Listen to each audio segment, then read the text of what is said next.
Hi friends. तर आज मी ISKCON मंदिरमध्ये आलेली आहे, जे की पुण्यामध्ये लोकेटेड आहे. आणि खूप टाईमपासून माझा प्लॅन चालू होता यायचा, बट फायनली आज आली आहे.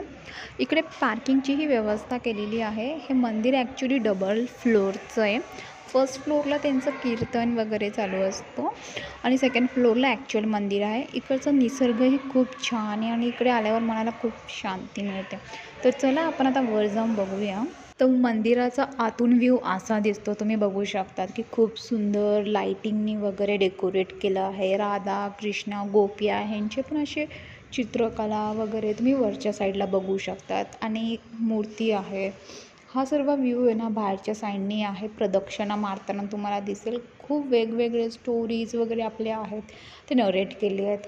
सेम बॅक साईडनी आल्यावरती इकडे बालाजीचं मंदिरचंही दर्शन घेऊ शकता तुम्ही. इथून निघाल्यावरच तुम्हाला एक खाली छोटं गिफ्टचं शॉप दिसेल. तिकडे देवाच्या रिलेटेड सर्व काही तुम्हाला सामग्री मिळू शकते.